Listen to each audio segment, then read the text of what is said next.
Chers auditeurs, aujourd'hui je vous raconte une histoire belle-fille-belle-mère qui en a laissé plus d'un sans voix. Un mari chasse sa femme pour accueillir sa maîtresse, la belle-mère fait semblant de s'en moquer, mais en secret elle fait transférer à sa bru 3 maisons de ville avec un message « Je ne te considère que comme ma belle-fille ». Chloé retira son casque de chantier, sa longue chevelure noire se déploya, encore chargée d'un peu de poussière. Elle venait de terminer la réception des aménagements paysagers d'un complexe touristique posé sur une colline d'Ardèche. Sur la table, son téléphone se mit à vibrer furieusement. Elle jeta un coup d'œil, notification de la banque. Le compte joint du couple venait d'être débité de 30 000 €. Libellé, 2 mots, tout juste, paiement. Chloé fronça les sourcils. Le matin même, avant qu'elle ne parte en déplacement, Lucas était encore plein, ces temps-ci, la boutique tournait au ralenti, trop de stock, trop de baignoires haut de gamme et de robinetterie design qui ne sortaient pas. Elle appela son mari. La sonnerie retentit jusqu'à la 3e fois puis la communication fut coupée. 1 minute plus tard, Lucas renvoya un message vocal, la voix pressée, légèrement agacée, il venait de tomber sur un lot de baignoires intelligentes, un nouveau modèle, une opportunité rare, il fallait verser un acompte tout de suite. Toi, occupe-toi de ton travail. Chloé éteignit l'écran. Une inquiétude vague lui monta au cœur. Elle travaillait dans le bâtiment et l'architecture depuis assez longtemps pour savoir que le marché était en train de ralentir, personne ne s'enseignerait s'encombrer de produits de luxe à l'approche de cette période. Elle rangea ses dossiers, confia le reste à son assistante, puis reprit la route vers Bordeaux dans la nuit. Son pick-up surélevé, un Peugeot robuste, avalait l'autoroute presque vide. Lorsqu'elle atteignit enfin la grande maison du lotissement, à l'ouest de la ville, l'horloge indiquait 11 heures passées. La maison était plongée dans le noir, seule une lueur jaune filtrait depuis la pièce d'oratoire au dernier étage. On entendait, régulier, sourd, le frottement des grains d'un chapelet et le murmure d'une prière, comme une ritournelle qui descendait l'escalier en bois et rendait l'atmosphère étrangement glaciale. Lucas était assis au salon, les pieds sur la table basse, la télécommande à la main, zappant sans vraiment regarder, ses yeux, eux, restaient collés à son téléphone. Quand il vit Chloé entrer à l'improviste, il tressaillit et, trop vite, retourna l'appareil face contre le coussin. Chloé posa son sac, d'un ton calme mais avec un regard tranchant. « Tu as acheté chez quelle marque, pour devoir virer de l'argent dans l'après-midi comme ça? Et tu sais bien que l'entrepôt est déjà plein. » Lucas se leva, alla vers le meuble-bar et se servit un verre, feignant de s'occuper pour éviter ses yeux. « Qu'est-ce que tu en sais, toi? Faire du business, c'est saisir le bon moment. » Il but une gorgée, puis lâcha, comme si ça justifiait tout. « C'est un lot qui sort du port, moitié prix par rapport aux circuits officiels. Je dois en profiter, je revends après les fêtes. Toi, tu fais ton boulot, tu dessines des jardins et tu plantes des arbres, ne te mêle pas de mes affaires. » Chloé le regarda et, tout à coup, eut l'impression de faire face à un inconnu. Le Lucas d'avant, l'homme doux qui pédalait en vélo avec elle pour aller relever des mesures dans les ruelles du vieux Bordeaux, celui-là n'existait plus. Celui d'aujourd'hui portait des costumes chers, se noyait dans un parfum trop fort, parlait sans cesse de « gros projets », de « millions ».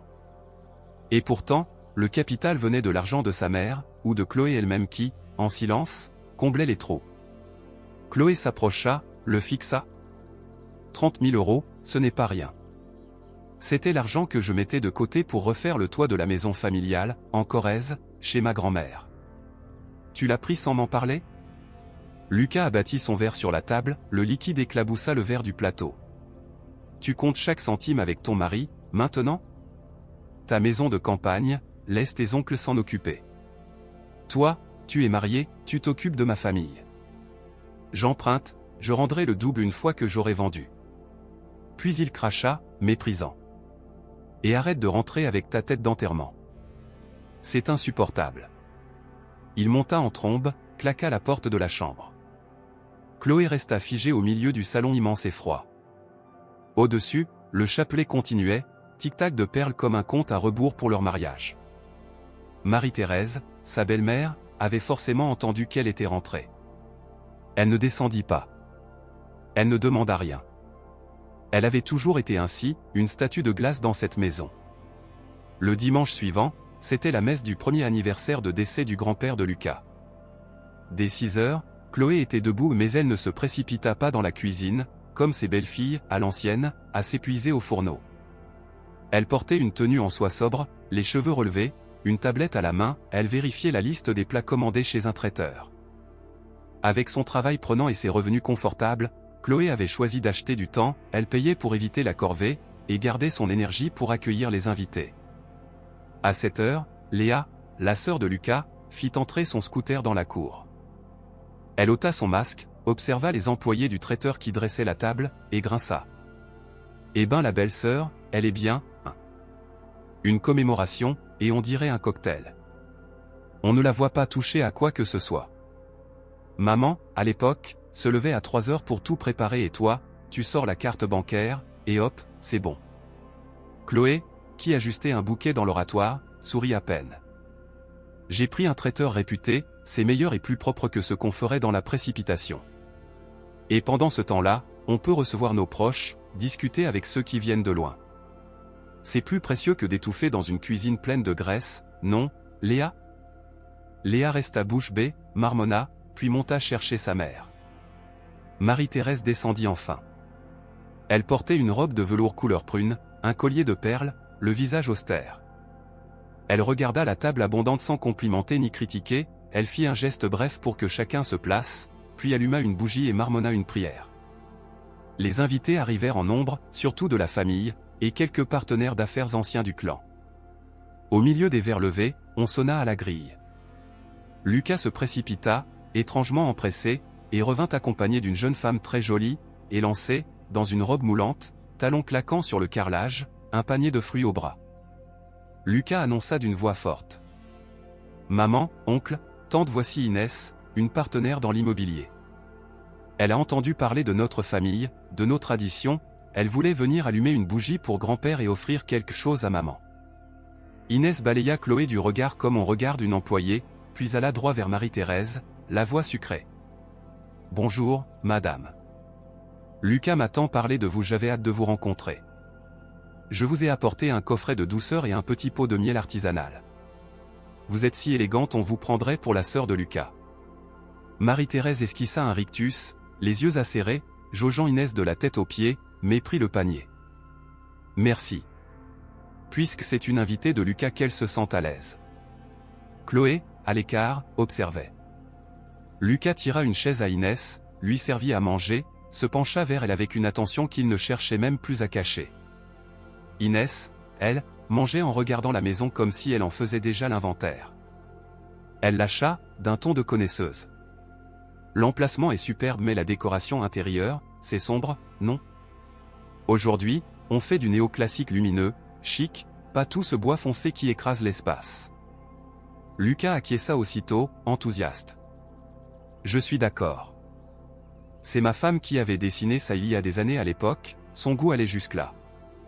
Un de ces jours, tu me conseilles pour refaire tout ça, d'accord?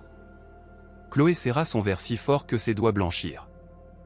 Chaque brique, chaque poteau de cette maison, elle les avait dessinés, suivis, contrôlés. Le bois, elle l'avait choisi, fait poser, avec l'amour qu'elle croyait mettre dans un foyer.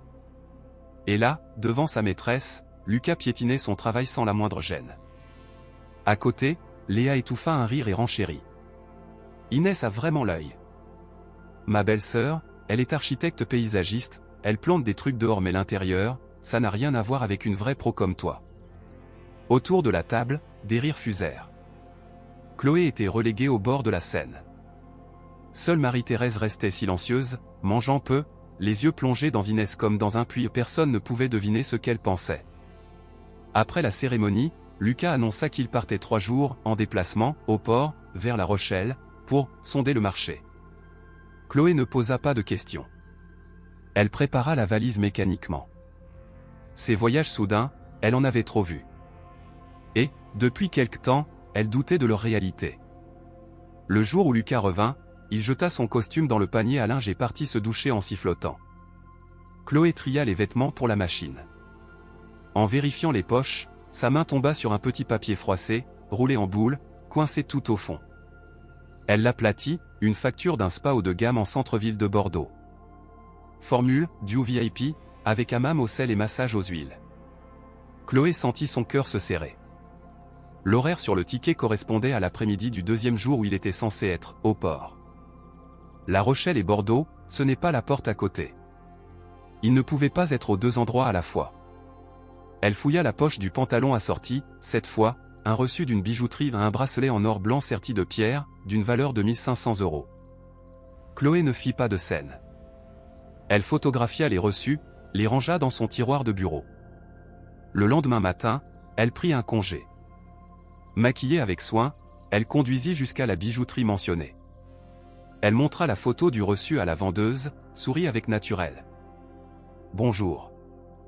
Hier, mon mari a acheté ce bracelet pour me l'offrir, mais en l'essayant, je le trouve un peu grand. J'aimerais l'échanger pour un modèle équivalent. Vous pouvez vérifier ?» Elle ajouta, comme si de rien n'était. « Ah, hier, il était pressé.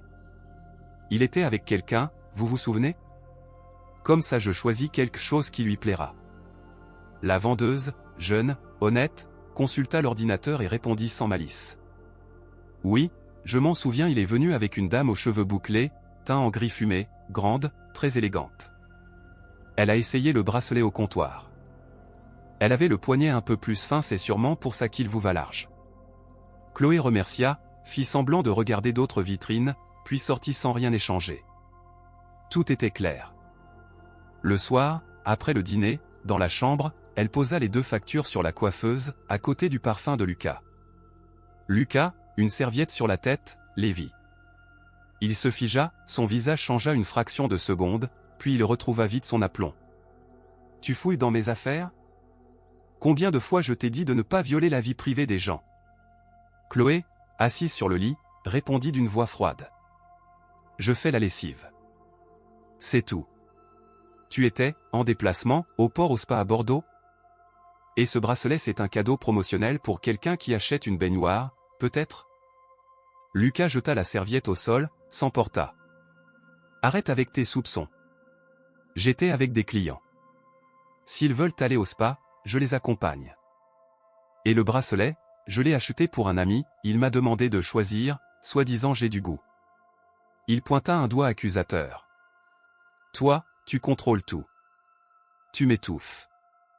Vivre avec toi, c'est invivable. » Il utilisait la colère comme un rideau pour cacher le mensonge, jouant la victime, transformant Chloé en femme mesquine. Chloé ne cria pas. L'excuse était si maladroite qu'un enfant n'y croirait pas. Et pourtant, il la débitait sans rougir. La dernière parcelle de respect qu'elle avait pour lui se dissipa. À la maison, l'air devint lourd comme du plomb.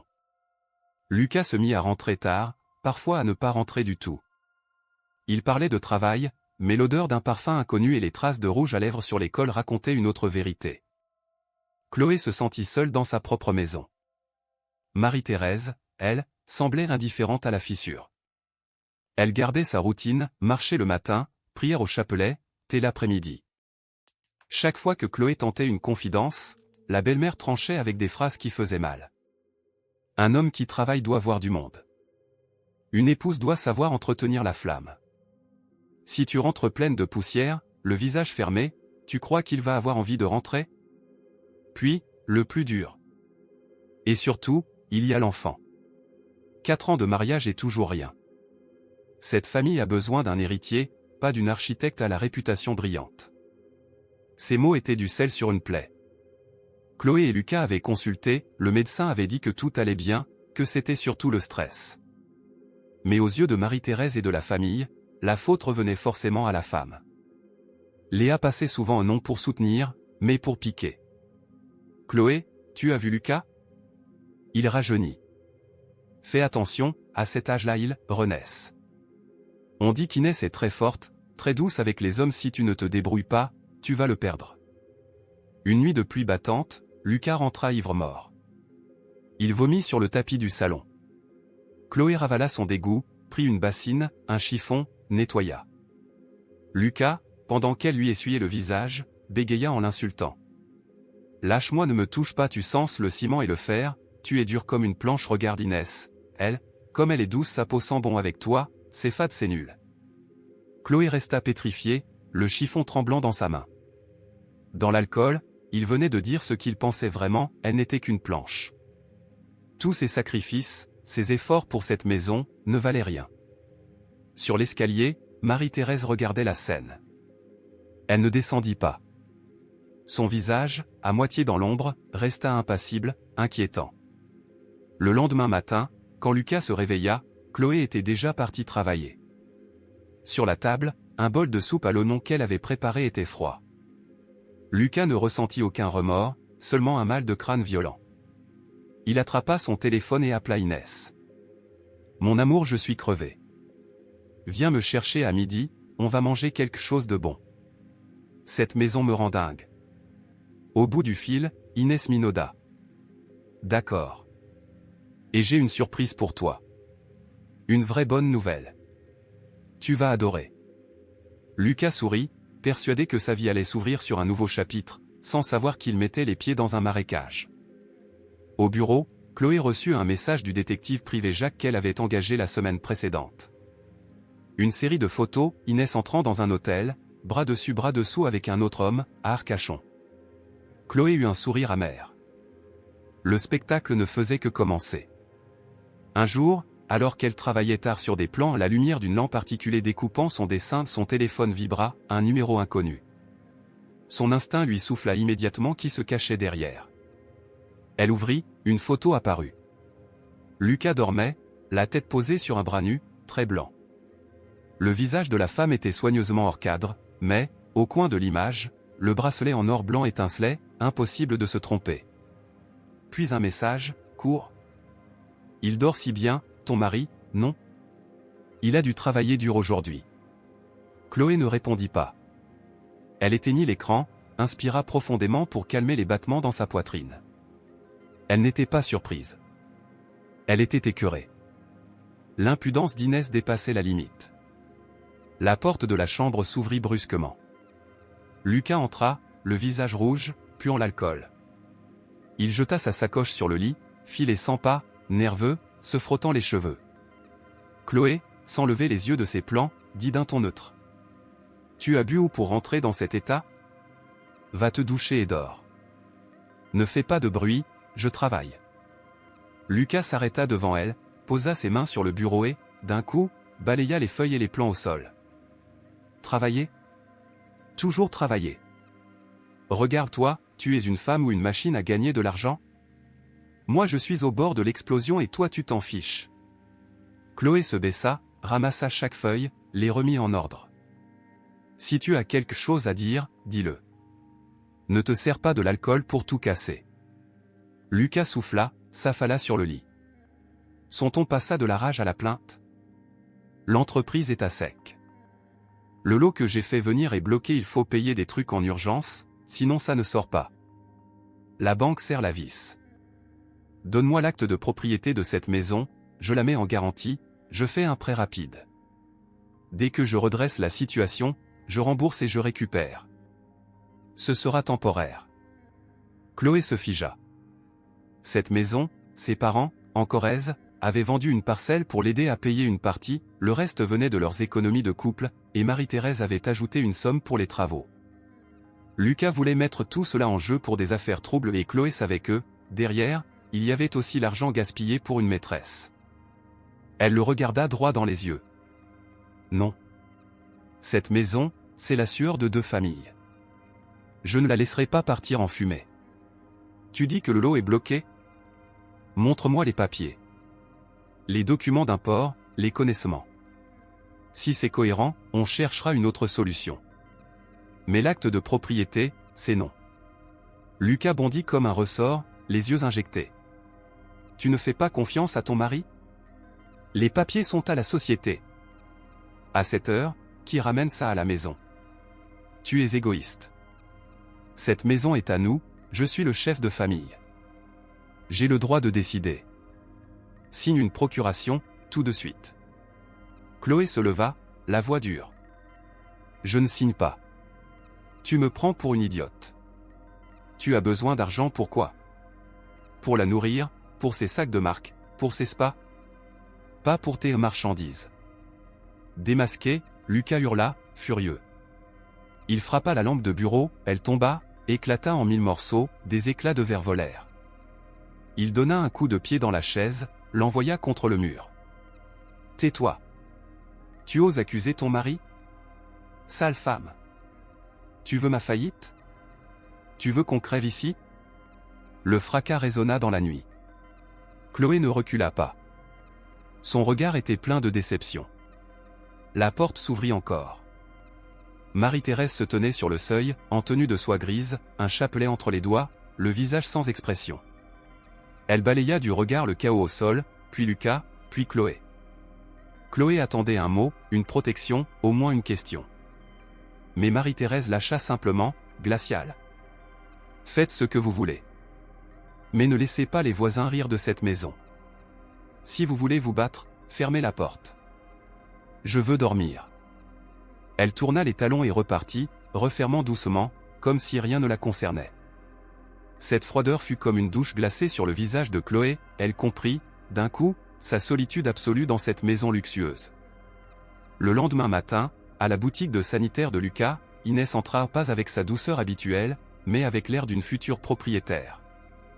Elle portait une robe ample, des chaussures plates, et posait une main sur son bas-ventre pourtant plat. Lucas, la tête dans ses comptes et ses dettes, se redressa, à la fois soulagé et inquiet. Il l'emmena dans son bureau, ferma la porte. « Tu fais quoi ici ? Les employés vont jaser. » Inès s'assit sur le canapé, posa ses jambes, parla durement.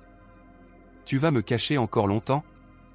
Tu m'as dit que tu réglerais le problème avec ta femme, que tu nous ferais entrer ici. Et ça n'avance pas. » Elle marqua une pause, puis lâcha. « Je suis enceinte. » Un garçon. Le médecin dit que c'est le portrait craché du père. Elle jeta sur le bureau un document d'échographie. Lucas eut les yeux qui brillèrent. Depuis son mariage avec Chloé, la pression de Marie-Thérèse et de la famille sur l'héritier l'avait rongé. Là, Inès lui tendait ce qu'il croyait être une bouée. « C'est vrai ? Tu ne mens pas ?» Inès leva le menton. « Tu ne me crois pas ? Alors je vais avorter. Je suis jeune, j'ai des hommes riches qui me courent après. Pourquoi je m'accrocherais à toi pour vivre sans statut ?» Lucas la serra aussitôt, paniqué. « Non, non, je te crois. Calme-toi. Je décide aujourd'hui. Je ne laisserai pas souffrir mon enfant. » Ce soir-là, Lucas rentra plus tôt. Il tenait un dossier mince. Chloé, au salon, relisait un contrat d'assurance. La maison était silencieuse, étouffante. Marie-Thérèse était assise dans son fauteuil habituel, buvant un thé, le regard perdu par la fenêtre. Lucas posa devant Chloé une requête de divorce déjà signée. Signe. On se libère. Chloé regarda la feuille sans trembler. Elle avait préparé son cœur depuis longtemps. La raison ? Lucas tout sauta, prit une voix faussement digne. Incompatibilité. Tu es trop froide, tu privilégies ta carrière, tu ne tiens pas ton rôle d'épouse et de belle-fille. Maman vieillit. Elle a besoin d'un petit enfant. Et toi rien. Inès est enceinte. C'est le sang de cette famille. Je dois assumer. Il conclut, brutal. Tu sors d'ici tout de suite. Je dois la faire venir pour qu'elle se repose. Chloé tourna la tête vers Marie-Thérèse. C'était sa dernière chance de vérifier s'il restait une once de lien, non pour garder Lucas mais pour savoir comment cette femme la regardait. « Maman, vous voulez aussi que je parte ? 4 ans ici, je n'ai jamais fait de mal. » Marie-Thérèse posa sa tasse. Le bruit de porcelaine sur le bois claqua sec. Elle ne regarda pas Chloé, sa voix fut plate, comme une prière récitée. Quand le destin s'arrête, à quoi bon s'accrocher ? Cette maison a besoin d'un héritier. Une femme qui n'en donne pas, c'est la plus grande faute. Pars, et allège ta dette. Ces mots furent le dernier coup de lame.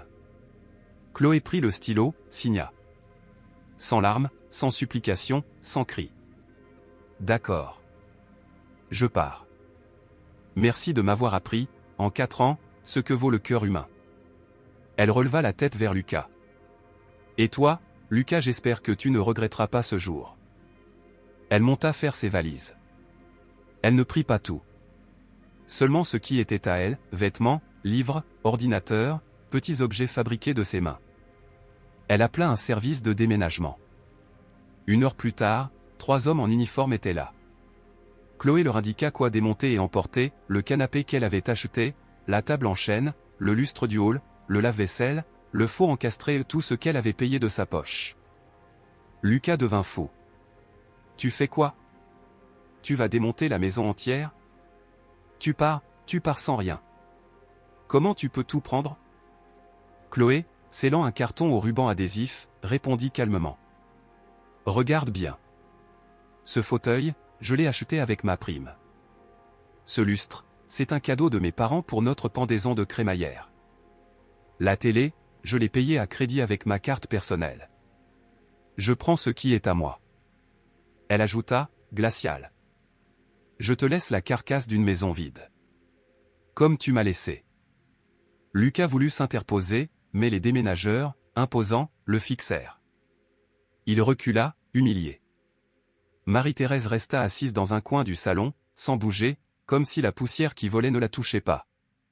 Quand le frigo passa devant elle, elle écarta juste un pied pour laisser la place. Quand tout fut chargé, Chloé tira ses 2 valises jusqu'à la porte. Elle s'arrêta devant Marie-Thérèse, s'inclina une dernière fois. « Je pars, prenez soin de vous. Votre médicament pour les articulations est dans le tiroir de la cuisine. N'oubliez pas. » Marie-Thérèse leva les yeux. Il y eut un frémissement, une seconde de trouble puis son masque revint. Elle hocha seulement la tête. Chloé tourna le dos, monta dans son pick-up, démarra et quitta le lotissement, laissant derrière elle la maison qui avait été un foyer, un mari infidèle, une belle-mère impitoyable. Elle rejoignit un appartement qu'elle avait déjà loué, au calme, dans un immeuble moderne.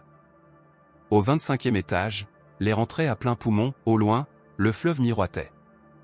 Ce n'était pas une chambre humide et étroite, Chloé avait les moyens de se tenir debout. Elle ouvrit les baies vitrées. Le vent chassa d'un coup les rancœurs accumulées. Elle se servit un verre de vin rouge de Bordeaux, s'appuya à la rambarde, contempla les lumières de la ville. À partir de ce jour, sa vie s'ouvrait, libre, droite. 3 jours après son départ, alors qu'elle rangeait encore des cartons, son téléphone sonna, un numéro fixe, inconnu. « Allô ?» Au bout du fil, une voix d'homme mûr, courtoise. « Bonjour, Madame Chloé. Je suis maître Jean-Pierre Morel, l'avocat personnel de Madame Marie-Thérèse V. J'ai une affaire importante à vous remettre, sur instruction de ma cliente. Il faut que nous nous voyions. » Chloé resta interdite. Marie-Thérèse? Qu'est-ce qu'elle pouvait bien vouloir encore? Exiger un papier, réclamer un objet, la faire renoncer à tout? Elle faillit refuser, mais le ton solennel de l'avocat et sa curiosité l'emportèrent. Très bien. Où? Demain, 9 h, chez le notaire, au centre-ville. Le lendemain, Chloé arriva à l'heure, habillée sobrement. L'étude notariale se trouvait dans une vieille bâtisse de pierre, calme, loin du vacarme des rues. Maître Morel, la soixantaine, cheveux grisonnants, lunettes dorées, l'attendait. Il l'invita à s'asseoir, lui servit une tasse de thé, puis posa sur la table un dossier épais. « Madame Chloé, votre belle-mère a mandaté mon cabinet pour finaliser le transfert de propriété de 3 biens immobiliers à votre nom. Tout a été réglé légalement et s'était fait depuis 1 mois déjà, avant même votre divorce. » Chloé prit le dossier. Ses mains tremblaient. Elle ouvrit, acte, titre, certificat, tout portait son nom, seulement son nom. Premier bien, une maison de ville, numéro 20 rue Sainte-Catherine, façade commerciale, louée à une boutique de prêt-à-porter. Deuxième, une maison de 3 étages, ancienne, numéro 11 rue du Pas Saint-Georges, dont le rez-de-chaussée était loué pour un café-librairie. Troisième, un immeuble à un angle passant, numéro 28 cours de l'Intendance, emplacement exceptionnel. Chloé crut rêver. Une fortune. Pourquoi? Et pourquoi avant le divorce? Maître, il y a une erreur? Pourquoi elle ferait ça? Son fils a besoin de ses biens, pas moi. Maître Morel sourit doucement, sortit une enveloppe bleu nuit, la poussa vers elle. Madame Marie-Thérèse a écrit ceci pour vous. Elle a exigé qu'on ne vous la remette que lorsque vous auriez officiellement quitté la maison. Elle dit qu'elle ne se trompe jamais sur les gens. Lisez. Vous comprendrez. Chloé ouvrit l'enveloppe. L'écriture était inclinée, ferme, à l'encre violette. Chloé, ma belle-fille. Quand tu liras ces lignes, tu me haïras sans doute pour ma froideur de ces derniers jours. Je te demande pardon, mais je devais agir ainsi. Lucas est mon fils, mais il est faible et aveugle. Il s'est laissé griser par l'argent facile et les paroles sucrées. Si je t'avais défendu, s'il t'avait gardé près de lui, il se serait reposé sur toi pour toujours et n'aurait jamais grandi. Quant à cette femme, elle est venue pour l'argent. Je devais la laisser croire que cette maison était un trésor, pour qu'elle révèle son vrai visage quand elle verrait qu'elle est vide. Ces 3 maisons, c'est mon capital, gagné à la sueur de toute une vie. Je ne peux pas les donner à Lucas, entre ses mains, tout disparaîtrait en fumée.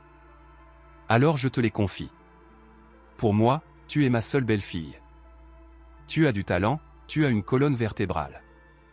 Je sais que tu sauras préserver et faire fructifier ce que je te laisse. Considère cela comme un investissement que je mets avec toi. Si, un jour, Lucas ouvre enfin les yeux et que tu as encore un peu de compassion, donne-lui un bol de soupe. Sinon, garde tout pour te protéger. C'est le prix de ta jeunesse passée à tenir cette maison. Ne lui dis rien. Ne dis rien à Inès. Garde le secret, absolument. Je jouerai le rôle de la méchante jusqu'au bout. Marie-Thérèse. Les larmes de Chloé brouillèrent le papier. Elle éclata en sanglots. Derrière le visage dur, il y avait donc une stratégie lucide, et une affection immense, mais sévère.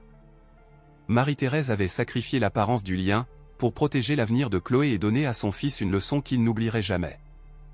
Chloé pressa la lettre contre sa poitrine, ressentant le poids de cette confiance. Elle sortit de l'étude notariale sous un soleil de midi qui dorait les platanes. Elle serrait le dossier comme un trésor et comme une bombe. Au lieu de rentrer, elle conduisit jusqu'au centre, se gara près de la rue Sainte-Catherine et marcha jusqu'au numéro 20. La boutique de soierie et de prêt-à-porter était pleine de clients. Chloé resta un moment de l'autre côté de la rue. Elle se rappela, Marie-Thérèse parlait parfois de « passer encaisser les loyers », mais n'avait jamais dit à Lucas quel bien, combien, où. Lucas savait seulement qu'elle avait de la terre. Il n'avait jamais imaginé des poules aux œufs d'or de cette taille. Chloé entra. Une vendeuse la salua. « Bonjour, madame, je peux vous aider ? J'aimerais voir la responsable. Je suis de la famille de madame Marie-Thérèse. » Quelques minutes plus tard, une femme d'une 40aine d'années, élégante, sortit. Elle reconnut Chloé aussitôt, l'avocat avait dû prévenir. « Madame Chloé. Maître Morel m'a transmis le dossier ce matin. Je suis Nathalie, je gère ici depuis 10 ans. Madame Marie-Thérèse a dit que, dès ce mois-ci, le loyer serait versé sur votre compte. » Chloé hocha la tête, s'efforçant de garder un ton neutre. « Continuez comme avant. Le bail court encore 2 ans, je ne change rien. Simplement, à partir de maintenant, pour les travaux, l'entretien, contactez-moi directement. » Nathalie poussa un soupir de soulagement. Elle invita Chloé à boire un café au lait dans l'arrière-boutique. En voyant la responsable s'appliquer à la servir avec une sorte de respect prudent, Chloé sentit enfin la réalité, ce n'était pas seulement de l'argent. C'était une position. Un levier. Une épée qu'on lui confiait pour ne plus jamais être piétinée. Après la rue Sainte-Catherine, Chloé alla voir la maison du Pas Saint-Georges. Elle était plus ancienne, plus silencieuse, enduite de chaux jaunis, volets de bois. Le rez-de-chaussée était loué à un café-librairie, les étages supérieurs dormaient, utilisés comme réserve. Chloé leva la tête, balcon, ferronnerie, traces du temps. Dans son esprit, des idées naquirent, un lieu de séjour, un gîte de charme, un espace culturel. Sa passion, étouffée par les humiliations et la pression avoir un enfant, se ralluma. Le soir, dans son appartement, Chloé étala sur la table les 3 titres de propriété et la lettre. Elle se servit un verre de vin, le leva comme si elle portait un toast à celle qui, dans l'ombre, venait de lui donner une armure.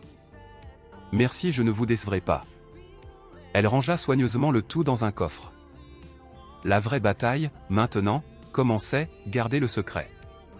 Parce que si Lucas ou Inès l'apprenaient, ils ne la laisseraient pas vivre en paix. Le texte d'origine est extrêmement long, j'ai réécrit fidèlement jusqu'à la révélation des 3 maisons et la mise en place du secret. Si vous me dites type TC, je poursuis immédiatement la suite, toujours en français et avec les mêmes règles.